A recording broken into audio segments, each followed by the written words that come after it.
The Radio Memories Network is brought to you in part by Liberated Syndication, podcast publishing made easy, libsyn.com. That's libsyn.com. You're listening to Horror Old Time Radio.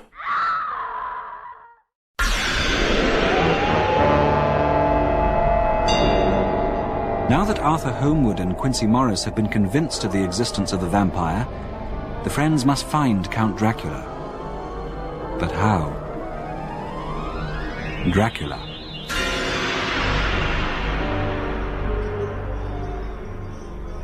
John, you must listen to me. We must do something. We must act. I know what we should do. I know it is important, but after what we did with that thing, I can see her still writhing and thrashing and foaming blood all over her coffin, and do you think cutting her head from... We both work with people who are damaged in the mind. We know enough, Professor. We know what can happen. I feel sick every time I think of it. I just want to get on with my work. Well, I will have to hunt down this Count Dracula on my own. Maybe Madame Harker and her so helpful husband will help me. Oh, damn you, sir! Damn you. Of course I will help you, but don't think I want any part of... I see her still with her mouth at that child's throat. So. A cheerful task for you before I go away. Yes. I go to Paddington, and you come also. Very well. And Quincy? Oh, still in the country with Arthur. He too is not yet recovered. So, we work together again, John. And the esteemed Madame Mina Harker. Dear boy, she will easily be to recognize. I recognize her myself, but I cannot stay. Researches to do. A telegram to send to her husband, the estimable Harker. How on earth, in this crowd, am I supposed to recognize Mrs. Harker? Look for the sweetest face girl you can see, and she it will be. Now, take her to Purfleet. I'm not sure my asylum is the place for a young lady. God says this is a strong girl. She has heard things and seen the result of such things you have never even dreamed of. So, a few locked-up lunatics will not disturb her sleep. In any case, I told her husband she will be there. Damn it, man, you have the cheek. The devil, yes. You read her papers and the Journal of Harker. It's dreadful. Oh, so good. You have them in your mind. Keep them safe until my returning from Amsterdam. I have a person I must talk with before we begin the hunt. So, good morning to you. Happy? But, Professor, damn the man, but he's infuriating at times. Dr. Stewart? Oh. Yes, I am, Doctor. Mrs. Harker? How on earth did you recognize me? I have read your description, sir, in the letters of our dear friend. And we met once, I believe. Though the circumstances gave you eyes only for one person, I am sure. It was in Whitby. Ah, yes. Has marriage changed me so much? No, not at all. Come, we are to go to my home. I believe your husband has been telegraphed? Professor Van Helsing is a determined man, isn't he? Strange to be riding through these lanes, past hawthorn and cornfields, and to have such dark things over us. I pray that it can be beaten. I have every faith in the Professor, Mrs. Harker. He said you, too, kept a record.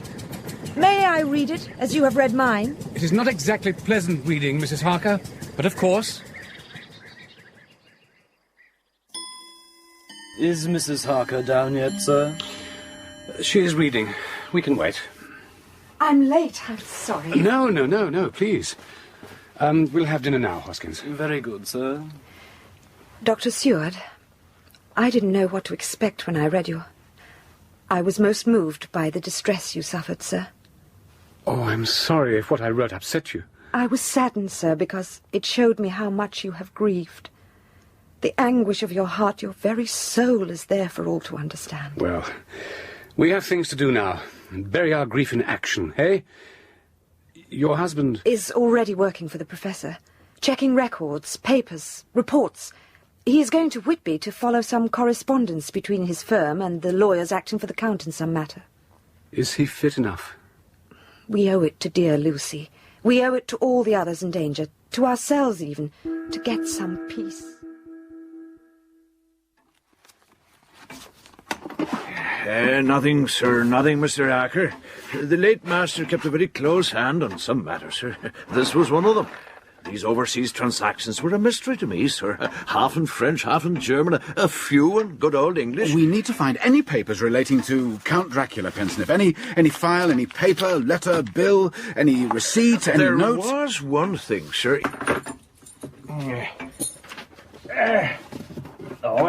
Here we are, sir. The private daybook. Good.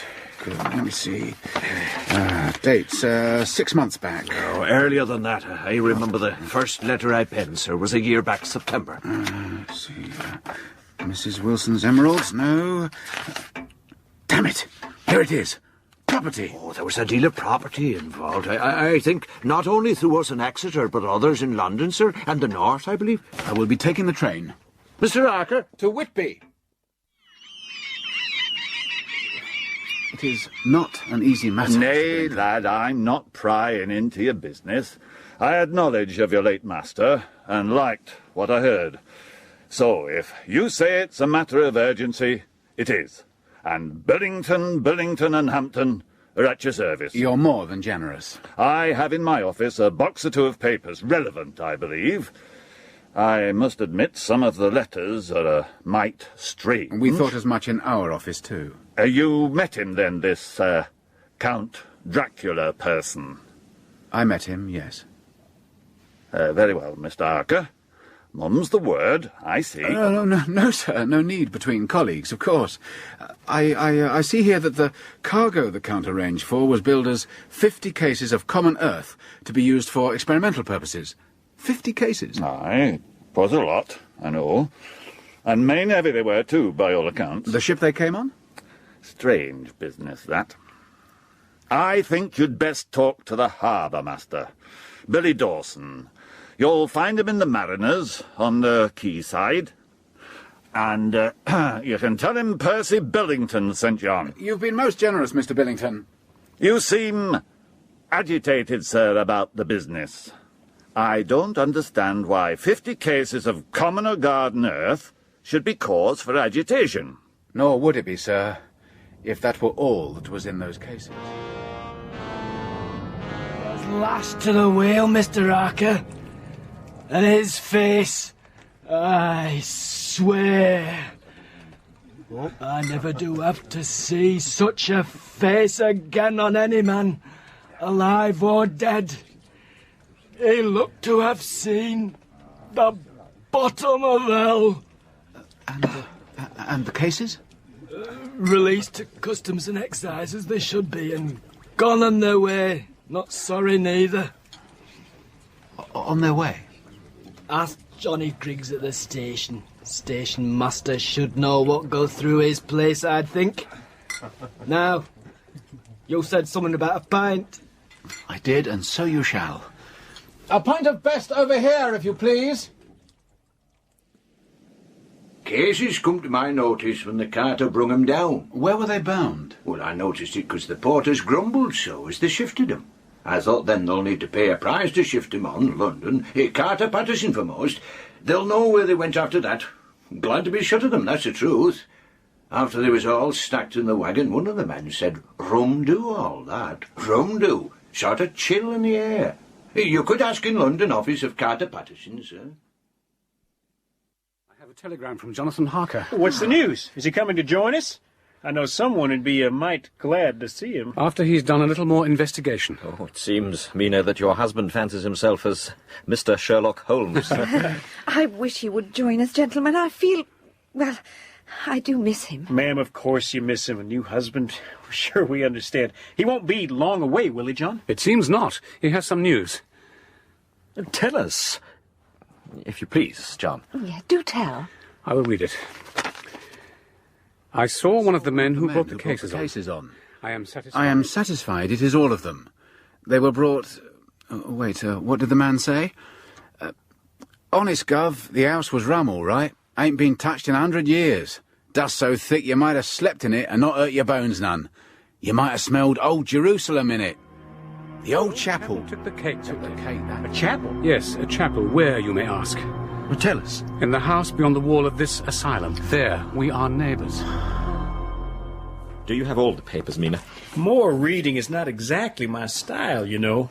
I have made copies for all of you, and Professor Van Helsing begged you all to take the time to read them so that you were all aware of the situation. Even the American man of action, he said. What a lucky fellow her husband is. I think we had best begin our task, Quincy, before the good professor arrives. When are we going to take a look-see at the house next door? I mean, if we know there were boxes brought from the ship, we should take a look at least. Surely. John said he'd look into that, so I think we may have some, what would you call it, action this evening. I never was one to sit and read when the action began. So, let's get to this. My God. What have we got here? What do we have here? Welcome to my house. Horrors, my friend. Welcome. Count Dracula? I am Dracula. Damn it. There's a man there in the shadow with a bag.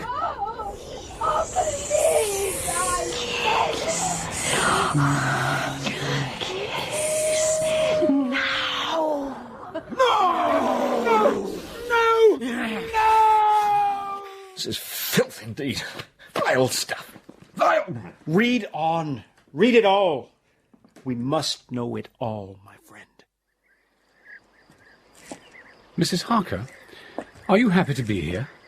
I am happy to be with the friends of dear Lucy, yes.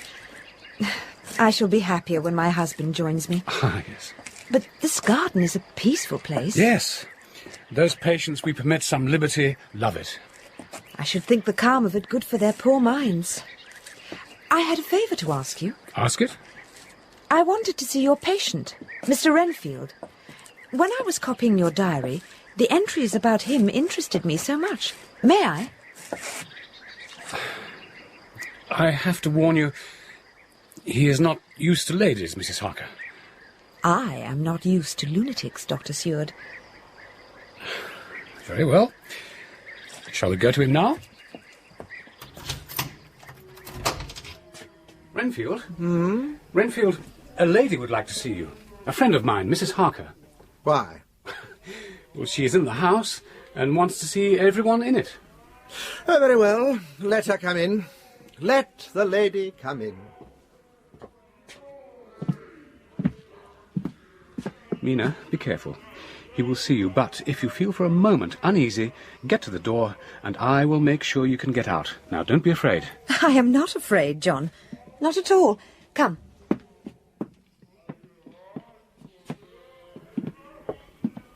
Good evening, Mr. Renfield. You see? I know you. Dr. Seward has told me of you.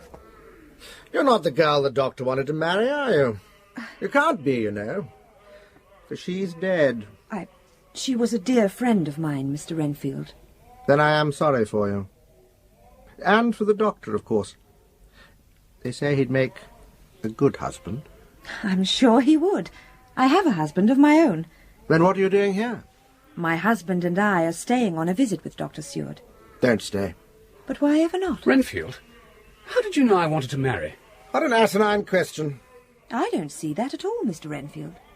You will, of course, understand, Mrs. Harker, that when a man is loved and honoured, as our host is, everything regarding him is of interest to our little community. Yes, of course. He's loved not only by his household and his friends, but even by his patients, who, being some of them hardly in mental equilibrium, are apt to distort causes and effects. Since I have been myself the inhabitant of a lunatic asylum, I cannot but notice that the sophistic tendencies of some of its inmates lean towards the error of non causa and ignoratio elenchi. Professor Van Helsing? You're expected, sir. I am aware of it, my friend. Dr. Seward is at home? Him and the others, and the lady. So I can find my way up to the house. I thank you. Good night, sir. He will tell you I used to fancy that life was a perpetual and positive entity, and that by consuming a multitude of live things one might infinitely prolong life. He will tell you I even tried to take a human life. No, I cannot believe that. You must. The doctor here was the man. I believed I could strengthen my vital powers by the assimilation of his blood. For the blood is the life. True, Doctor? True. But Mrs. Harker may be upset. Mrs. Harker should hear me. She should. I have heard you, Mr. Renfield. With great interest, sir. I hope I may see you often, under auspices pleasanter to yourself. Well then, goodbye, my dear. I pray God I may never see your sweet face again. May he bless you and keep you. We are fortunate gentlemen to have among us a lady of such talents. Madame Mina is not only to act as our secretary and to write out the records of our proceeding as she has. You have read them all? Yes. Good. Mr. Harker, you did famous work in finding the route taken by those cargoes from the Count. We are all pledged to destroy the evil they bring with them. Absolutely. This is no part for a woman. No. Oh. No, Mina, my dear child, even if not harmed, her heart may fail in so much and so many horrors. I know what these dangers are, sir. I wrote the records, copied the diaries, heard my dear husband. My shame. Oh, no, my dear, no shame. No shame indeed. I would not expose you, Mina, dear girl, to any further dangers, and tomorrow I must ask that you take no more part in the matter. Yes. So, final act for you. Make record of this meeting, if you please. Not more jawing, man. Let's be doing something. We know the house next door is empty, apart from this cargo of crates of earth. So, let's go look-see. Always the American way, eh? Jump with the feet open and eyes shut, as you say. Let me tell you some things. Vampires do exist. Even had we not proofs from our own experiences, the teaching of the past tell us so. I could never believe until the proofs were as thunder in my ears. Alas, they do not die once they sting, but sting and grow more and more power. A vampire is strong as 20 men, cunning more than mortal, for it grows by ages. He have the power of necromancy and is a devil without a heart. He may direct the elements, storm and fog and wind, and can command rats and owl and bat. He can grow and become small.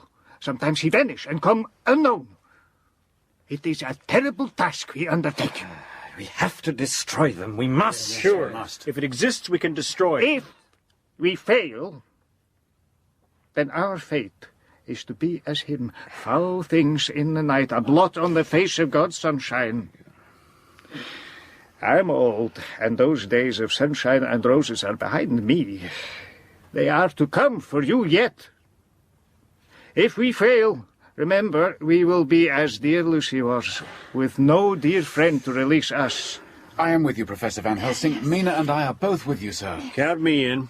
Let's get to it. I'm with you, of course. For dear Lucy's sake. Can we count on me? Good. Good. He lives on blood. He cannot die by the passing of time. They can grow younger if the blood be young. He throw no shadow and has no reflection. A wolf he may be, or a bat, as you saw him, Madame Mina. Yes. He can come on moon rays like dust and reassemble himself as whole man as he likes. He can see in the dark. Does he have anything going against him? As far as I understand the question, yes. He may not enter anywhere unless someone of the household bid him. Then he may come and go as he please. He can only cross running water at slack or full of the tide. There is a legend in Hun literature, and Slav also, that say he hate garlic and also the crucifix. A branch of wild rose on his coffin may keep him there. A stake through him and the head cut off. Oh, no. No, to cut off the head will give him peace. So, we find, we destroy. Yes. This one we hunt, is from the researches I have done, and through my friend Arminius of Budapest, is Voivode Dracula. Say, come on. Get to it, please. To point, yeah. Indeed. We trace each box, and then deal with each and every one. So, this night we can begin. Madame Mina, please, now, you have done enough when you have written up the report of this meeting. By tomorrow, much may have been achieved. So, we will wish you good night. Good night, Mrs. Harper. Good night, Mrs. Don't be afraid for us, my dear. So like men to assume I can just go to my bed and sleep while you all... Very well. Dear Jonathan, take care, and know I love you. Good night. Excuse me, gentlemen. Yes? Sir, Dr. Seward, I have a message for you, sir. We are very busy at the moment, Adams. Renfield begged me to ask for 2 minutes of your time, sir. He is very insistent, sir. Upset, it seems. You must go to him, John, of course. I'd like to come along and see the man again. I've read so much about him. Yes, very well. We shall come to him. Warn him that some friends of mine wish to... Yes, sir. I come with friends, Mr. Renfield. Dr. Seward, gentlemen, I'm honoured. You must forgive the circumstances. Lord Godalming, I believe. Indeed I am, sir. I had the honour of seconding your father for the Wyndham, a much-loved and honoured gentleman. I grieve with you at his death. You remember Quincy Morris? How do you do, sir? Mr. Morris, you should be proud of your state, sir. Its reception into the Union will do honour to both. John, I thought... You thought me mad. I am, from time to time. I have to beg you, Dr. Seward, to let me free. Please, to let me go free from here now, tonight. Instantly away from here. I'm afraid I cannot do that. You must do it. You have to do it, I beg you. Let me go free. I will do anything for you, but I must not stay here in this house. You are quite safe here, Renfield. Perfectly safe. I may be safe in your eyes. Others may not. I know things. I have seen things, promised things. Time presses. The moment of our death is closer and closer, and I would die. And please let me.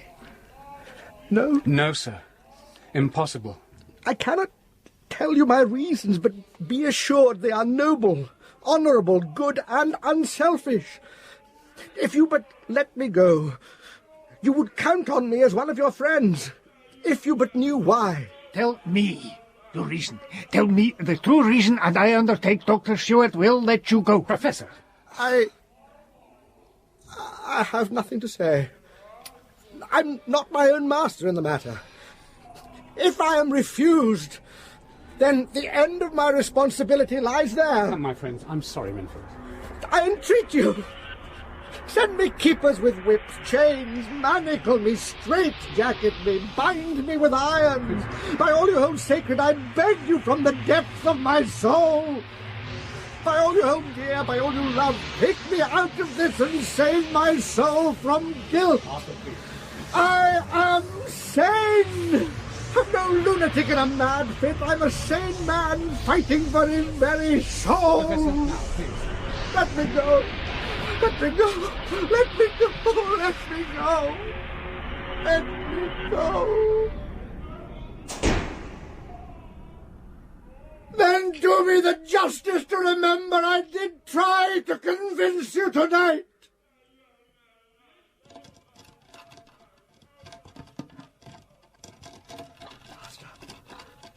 Master. Master.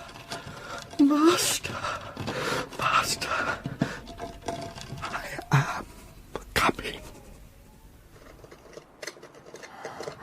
Oh, Jonathan. Dear Jonathan. Oh, love you. Love.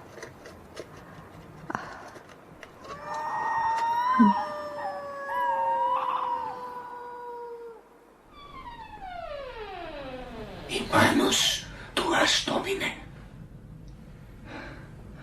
Good. Very good. Now we go forward together. No separating. Damned if I'd like to go off alone. It has the feel of the tomb about it. Indeed, it is just so. A tomb. A temporary resting place. Now come, keep the crucifix I gave each of you about your neck and the flowers of garlic, however they smell. Keep them close and keep within the light of the lantern. Say, Professor, I see you got a life preserver and a good old coat. I have the gun for other dangers should there be any. It will not stop the undead. Are we ready? Yes. So, you have the plan of the building, John? Yes, and I know the general shape of the house. It's filthy, and no footprints in the dust. So, no one has been here for a long time. Sherlock Holmes, indeed. John, lead us to the chapel. Rats. Here? God, how I hate rats. I remember once, down the Orinoco... Shh, here. This nailed door, the chapel door. Now, we open and go inside, and there we shall see. Good Lord above! Did you ever see so many, so big, like cats? I once saw a pack of these tear down a full-grown bull. It was bones in 5 minutes flat. We must, above all, we must count the boxes left here. So, hurry, hurry! Here! They're here! The smell reminds me. I don't want to get any closer. I can't. Easy now, Harker. Easy, my boy. Count and I stay here with our so brave friend, Jonathan Harker, my boy. Sorry. Scared silly. Bit of a coward, as I told you. Oh, no, sir. As brave a man as I know. To come here when you have seen what you have seen and have but, oh, no. A brave man. Hurry! These rats are multiplying. Look at them. Waves of them. Come back, friends. Let's get out of this stench and filth. Hurry now, hurry. Shut the door! The door! In those rats, you see something of the power of the undead. Now, how many boxes are left? I counted 12 down the west side. Only 7 up the aisle. John? 10 in the side chapel. It's 29 out of 50. So, we have enquiries to make, Jonathan Harker, from your friends the Carters and the London solicitors. Yes. We must hunt down the rest. We must. So, come home to resting.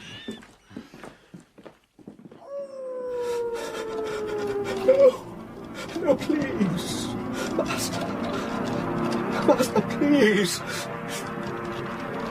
Come to the window. Yes. Eyes. Red eyes in a dark mist. Show me like you used to show me. Send me flies to eat and birds. Blood. Show me. Oh, yes, rats, thousands of lives, and cats too, and I like pale people with blood in them, life in each of them.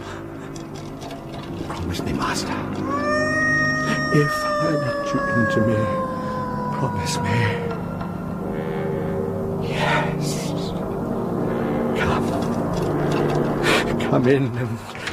Come in, Lord and Master.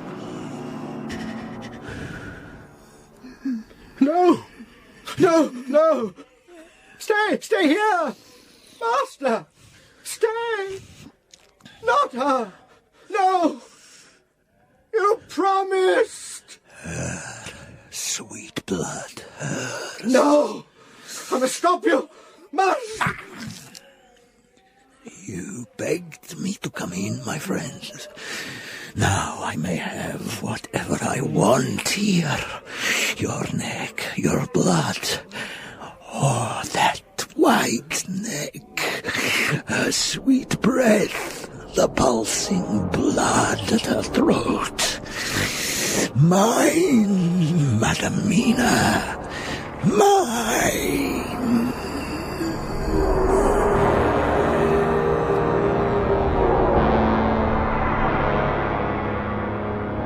In episode 6 of Dracula, written by Bram Stoker and adapted for radio by Nick McCarty, the cast was as follows. Van Helsing was played by Finlay Welsh, Dr. Seawood by Peter Blythe, Mina by Phyllis Logan, and Jonathan Harker by Bernard Holly.